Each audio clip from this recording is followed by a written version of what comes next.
નમસ્કાર વિદ્યાર્થી મિત્રો, વેટ ડિજિટલ એજ્યુકેશનમાં આપ સર્વે મિત્રોનું હાર્દિક સ્વાગત છે. વિદ્યાર્થી મિત્રો, આપણે ચર્ચા કરી રહ્યા છીએ ધોરણ 11 વિષય ભૂગોળ, જેમનો પાઠ 2 પૃથ્વીનો ઉદ્ભવ અને ઉત્ક્રાંતિ. રેડી? જેમાં આપણે આગળના લેક્ચરમાં મિત્રો અલગ અલગ જે પણ કંઈ સિદ્ધાંતો છે, રેડી, પૃથ્વીનો ઉદ્ભવ વિશે એની આપણે ચર્ચા કરી હતી. હવે આપણે ચર્ચા કરવાની છે કે ભાઈ પૃથ્વીના જે આધુનિક સિદ્ધાંતો જે છે એની ચર્ચા કરીશું. તો આપણા આખો પ્રશ્ન 5 ગુણમાં પૂછાઈ શકે. જો આગળના ભાગ તમારે જોવાનું બાકી હોય તો એ પણ તમે જોઈ શકો છો. તો ચાલો વિદ્યાર્થી મિત્રો આપણે વાત કરીએ પૃથ્વીનો ઉદ્ભવના આધુનિક સિદ્ધાંતો, એટલે કે જે આધુનિક સમયના જે પણ કંઈ સિદ્ધાંતો છે એની આપણે ચર્ચા કરીશું. તો પૃથ્વીના ઉદ્ભવ સંબંધિત અનેક ઉત્કલ્પનાઓમાંથી બે વિચારધારા વધુ પ્રમાણમાં સ્વીકૃતિ પામી છે, જે આધુનિક ગણવામાં આવે છે. એટલે કે જે પૃથ્વીના જે અલગ અલગ ઘણા બધા જે ઉત્કલ્પનાના વિચાર સંબંધિત વિચારો હતા, એમાંથી જે બે વિચારધારાઓ છે એને પ્રમાણિત રીતે સ્વીકારવામાં આવ્યા છે. રેડી? જેમાં આધુનિક રીતે ટૂંકમાં એને સ્વીકૃતિ પામ્યા છે. એમાં પહેલો છે નિહારિકા ઉત્કલ્પના અને ભરતી ઉત્કલ્પના. કઈ કઈ છે? એક તો નિહારિકા ઉત્કલ્પના અને બીજી ભરતી ઉત્કલ્પના. આ બંને ઉત્કલ્પના હવે આપણે વિસ્તારથી જોવાની છે, એટલે વિસ્તૃત આપણે ચર્ચા કરીએ. ચાલો તો વાત કરીએ. પહેલી કઈ છે? આપણે નિહારિકા ઉત્કલ્પના.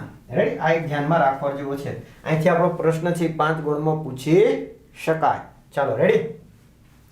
તો જર્મન તત્વજ્ઞાન છે ઇમ્યુએલ કાન્ટે 1755 માં ઉત્કલ્પના રજૂ કરી હતી. રેડી? તો આ જે છે નિહારિકા ઉત્કલ્પના છે કોણે રજૂ કરી હતી?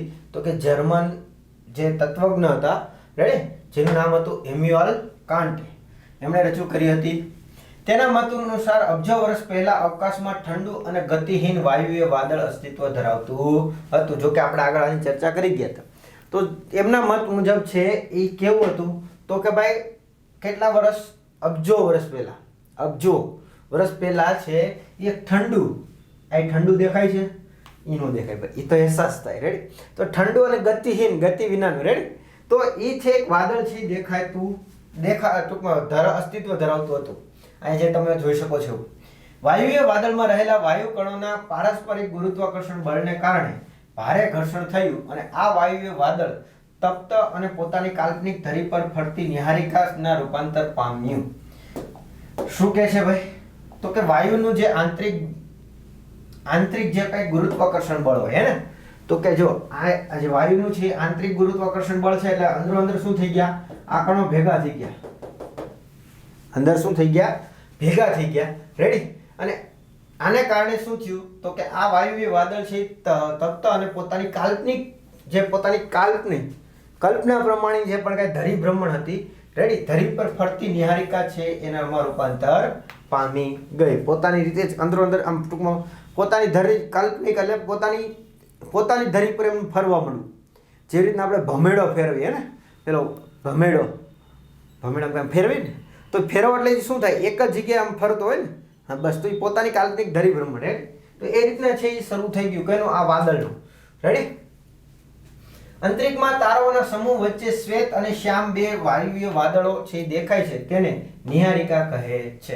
એટલે કે જે અંતરિક્ષમાં જોવા જઈએ તો એમાં જે તારાઓના જે સમૂહ છે એમાં એક કેવો છે? શ્વેત, સફેદ અને એક શ્યામ પ્રકારનો છે. રેડી?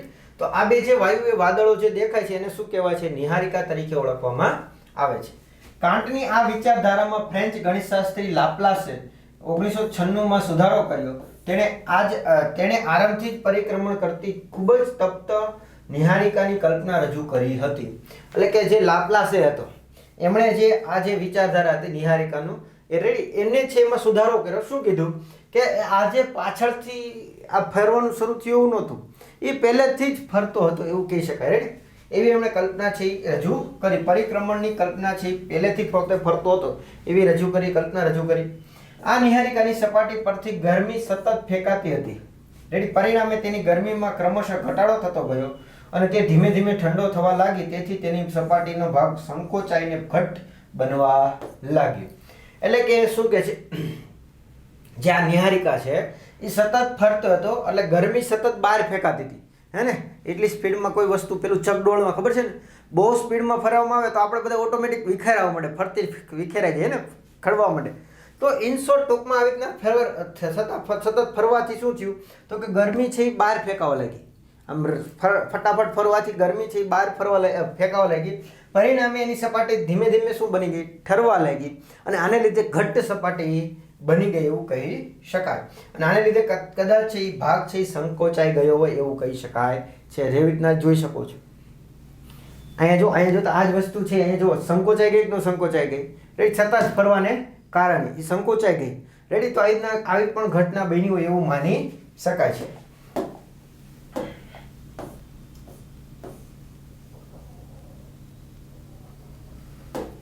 ચાલો, આ નિહારિકામાં ધીમે ધીમે કદાચ કદમાં ઘટાડો થતા તેના અક્ષ ભ્રમણ વેગમાં ઉત્તરોત્તર વધારો થવા લાગ્યો. તેથી તેના કેન્દ્રગામી બળ કરતા કેન્દ્ર ત્યાગી બળ વધવાને લાગ્યું.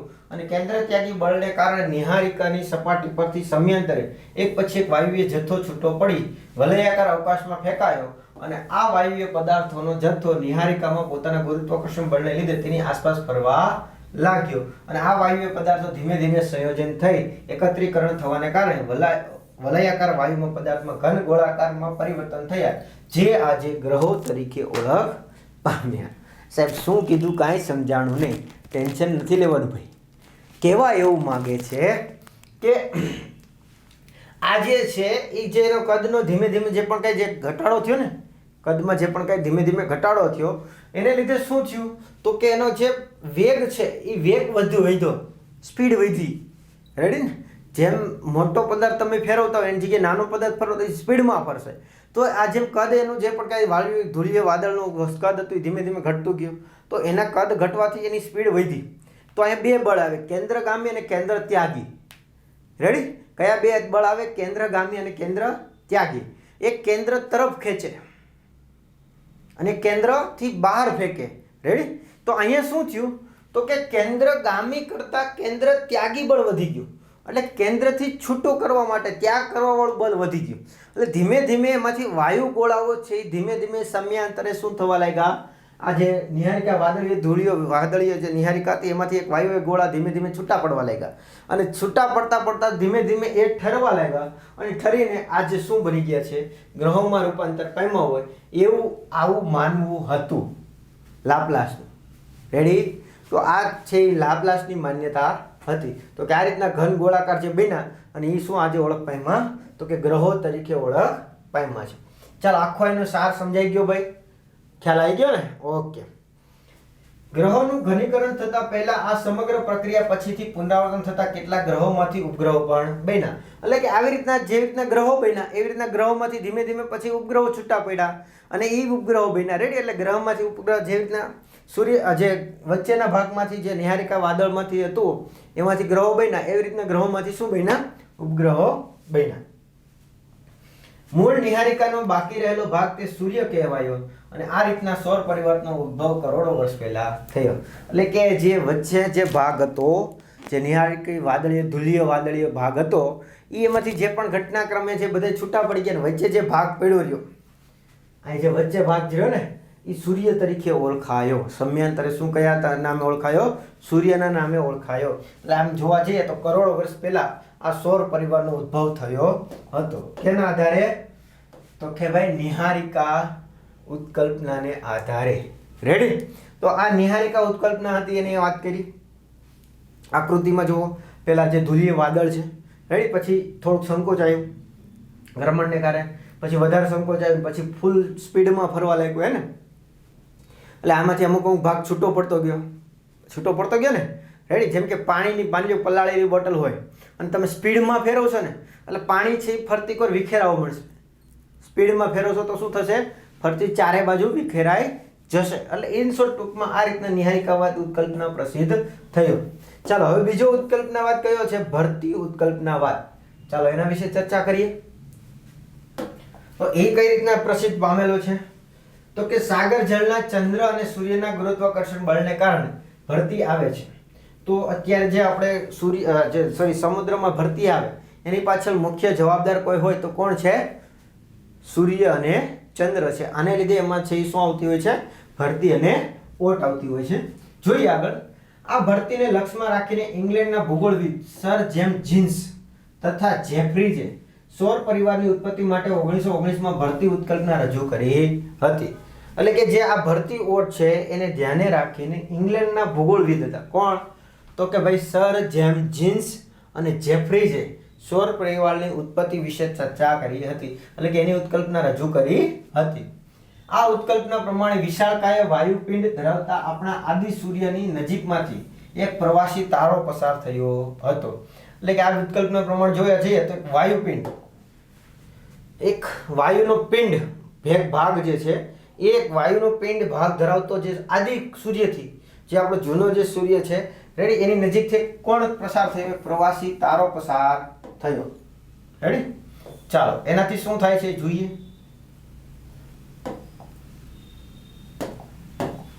આ પ્રવાસી તારો આપણા સૂર્ય કરતા કદમાં અનેક ગણો મોટો હતો. એટલે કે જે આ પ્રવાસી તારો હતો એ સૂર્ય કરતા અનેક ગણો બહુ બધો મોટો હતો એવું કહી શકાય. તેથી તેનું ગુરુત્વાકર્ષણ પણ વધતું હતું. તો સ્વાભાવિક છે કે નાની કરતા મોટી વસ્તુ હોય તેનું ગુરુત્વાકર્ષણ કેવું હોય? વધારે હોય.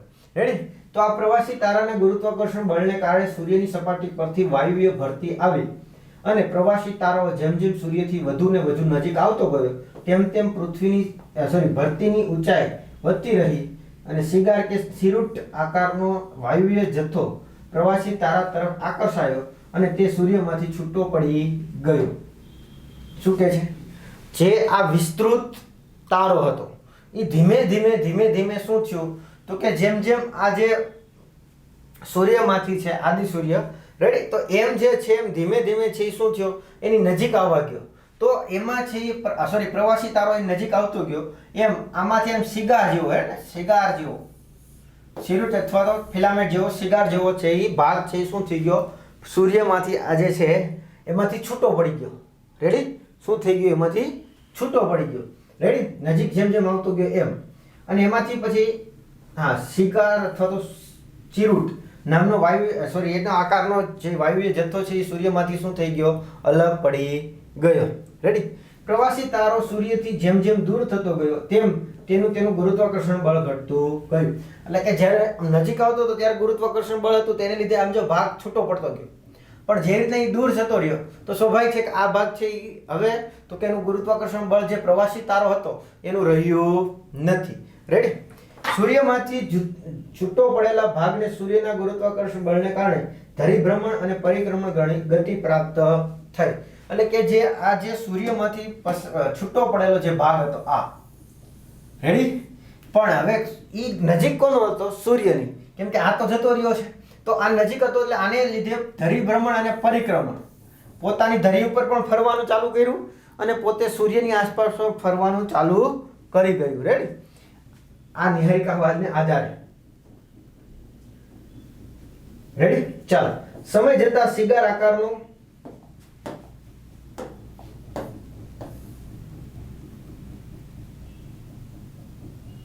શું કહે છે? સમય જતા સિગાર આકારનો છૂટો પડેલો ભાગ ઠરવા લાગ્યો અને સંકોચન પ્રક્રિયાને કારણે તેનું વિભાજન થયું જેમાંથી ગ્રહો ઉદ્ભવ્યા. રેડી, એટલે કે સમય જતા જે પણ કાંઈ જે સિગાર આકારનો જે ભાગ હતો એ ધીમે ઠરવા લાગ્યો. રેડી, અને જે સંકોચન એકબીજા સાથે કણોનું જે જોડાણ છે એના આધારે આ જે સિગાર થઈ ગઈ ને ભાઈ જુઓ આ રીતના સિગાર આકાર થયો ગ્રહોનું છે નિર્માણ થયું એવું કહી શકાય. રેડી, સૂર્ય અને ગ્રહો વચ્ચે પણ આ જ પ્રક્રિયાનું પુનરાવર્તન થતા ઉપગ્રહો બન્યા. એટલે કે જેવી રીતના સૂર્ય અને ઉપગ્રહો વચ્ચે આ ઘટના બની તેના આધારે કયું બન્યું? ઉપગ્રહોનું પણ નિર્માણ થયું. રેડી, જુઓ એક સિગાર આકાર થાય છે બુધ, શુક્ર, પૃથ્વી, મંગળ, ગુરુ, શનિ, યુરેનસ, નેપચ્યુન. એટલે ક્યાંક ને ક્યાંક આમ સિગાર આકાર હોય એવું કહી શકાય હે ને. સિગાર આકાર વચ્ચેનો ભાગ પોળો છે, આ સાંકડો છે, આ ભાગ પણ સાંકડો છે. રેડી, તો આવી રીતના છે ગ્રહો બન્યા અને ગ્રહોમાંથી ધીમે જે સૂર્ય જે બાજુમાં પસાર થશે તો એમાંથી પણ ગ્રહોમાંથી પણ અમુક ભાગ નીકળશે, અલગ થશે. તો એવી રીતના શું બનશે? ઉપગ્રહો બનશે. આ ઉત્કલ્પના પ્રમાણે આપણા સૌર પરિવાર છે એનો ઉદ્ભવ થયો હતો. એટલે કે આ ઉત્કલ્પનાના આધારે જોવા જઈએ તો આપણો જે સૌર પરિવાર છે એનો શું થયો હતો? ઉદ્ભવ થયો એવું કહી શકાય. પૃથ્વી સહિત અન્ય ગ્રહો ઉપગ્રહોના ઉદ્ભવ તેઓના સૂર્યની કદ, ક્રમ, ધરીનું નમન, ઉપગ્રહોની સંખ્યા વગેરે અનેક પ્રશ્નો ઉકેલ ભરતી ઉત્કલ્પનાને કારણે પ્રાપ્ત થયા. એટલે કે આમ જોવા જઈએ તો પૃથ્વી જે સહિત અન્ય જે પણ કંઈ ગ્રહો છે એનો ઉદ્ભવ કઈ રીતના થયો, એનો સૂર્યની એનો ક્રમ કેટલામો છે, એનું કદ શું છે, ધરીનું નમણ કેટલું છે, અને કેટલા ગ્રહ અંશે નમેલો છે, ઉપગ્રહોની સંખ્યા વગેરે પ્રશ્નોનો અહીંથી શું મળ્યો આપને સોલ્યુશન છે એ મળ્યો, ઉકેલ મળ્યો, રેડી ને, જવાબ મળ્યો. આ વિચારધારાને લોકપ્રિય અને સર્વ સ્વીકૃતિ બની. સ્વાભાવિક છે કે આમાંથી આ જે વિચારધારા હતી ભારતીય ઉત્કલ્પના, તો આને લીધે ઘણા બધા આપણા પ્રશ્નોનું નિરાકરણ આવ્યું. આથી આ જે વિચારધારા છે કેવી બની, લોકપ્રિય બનેલી. આપણું સૌરમંડળ એક જ પ્રકારનું વાયવીય પદાર્થની ભરતીની પ્રક્રિયાથી રચાયેલું છે. એટલે કે આપણું જે સૌરમંડળ આખું છે એ એક જ પ્રકારની વાયવીય પદાર્થોની ભરતી પ્રક્રિયા, કઈ વાયવીય પદાર્થોની ભરતી પ્રક્રિયાથી બન્યું હોય એવું આપણે કહી શકીએ છીએ. ચાલો રેડી. તો આ હતી આપણી ભરતી પ્રક્રિયા કે જેને ઘણા લોકોએ છે શું કરેલું છે, સમર્થન આપેલું છે. ક્લિયર? કેમ? તો કે આમાંથી આપણે જે ઘણા બધા પ્રશ્નો છે એ આપણા સોલ્યુશન થયા છે. આથી આપણે ભરતી ઉત્કલ્પના છે એમાંથી આપણે વધારે જવાબ મળેલા છે. તો આવનારી જે પણ કાંઈ આપણી પરીક્ષા હોય એમાં ભરતી ઉત્કલ્પના વિશે વધારે પડતો પૂછાવાની શક્યતા, સાહેબ શું આ ન પૂછાય? નિહારિકા ઉત્કલ્પના હા પૂછાય, પણ મિત્રો અત્યારે જે વસ્તુ તમને સમજાવવા માંગુ છું સમજો. પ્રશ્ન એવો છે, 5 ગુણનો પ્રશ્ન છે કે ભાઈ ભરતીના ઉદ્ભવના પૃથ્વીના ઉદ્ભવના આધુનિક સિદ્ધાંતો આપો. એમાં 2 છે તો 5 ગુણમાં તમારે 2 લખવા પડે. પણ તમને નિહારિકા ઉત્કલ્પના છે એ 3 ગુણમાં પૂછાય, અને બીજી કઈ પૂછાય તો કે ભરતી ઉત્કલ્પના. હવે પ્રશ્ન એ છે કે સાહેબ નિહારિકા પૂછાય કે ભરતી પૂછે? તો જો મારા મત મુજબ જોવા જઈએ મિત્રો તો વધારે પડતી તમને પૂછાવાની શક્યતા કઈ છે? ભરતી ઉત્કલ્પના. કઈ છે? ભરતી ઉત્કલ્પના. શા માટે? હે ને, શા માટે એ પૂછાય? તો એની પાછળનું કારણ એ છે મિત્રો કે ભાઈ એ જે ઉત્કલ્પના છે ભરતી ઉત્કલ્પના એમને લોકપ્રિય બનેલી છે અને સર્વ સ્વીકૃત બનેલી છે. લોકોએ એને શું કરેલી છે? સ્વીકારેલી છે. બધી જગ્યાએ બધા લોકોએ એને સ્વીકારેલી છે. એટલે સર્વ સ્વીકૃત છે અને લોકપ્રિય પણ બનેલી છે. તો પેપર સેટર છે એ વધારે પ્રશ્નો પૂછાવાની શક્યતા કેમાંથી? આમાંથી, ભરતી ઉત્કલ્પના. રેડી? હવે આપણે મિત્રો આ જે 2 ઉત્કલ્પના હતી વિશે ચર્ચા કરી. હવે આપણું જે સૌરમંડળ છે એની ચર્ચા કરવાની છે. તો હવે એની આપણે ચર્ચા મિત્રો હવે આપણે આવતા લેક્ચરમાં કરીશું. તો આ વિડિયો લેક્ચરમાં મિત્રો આપણે અહીંયા સુધી રાખીએ. Thank you. જય હિન્દ, જય ભારત. અસ્તુ.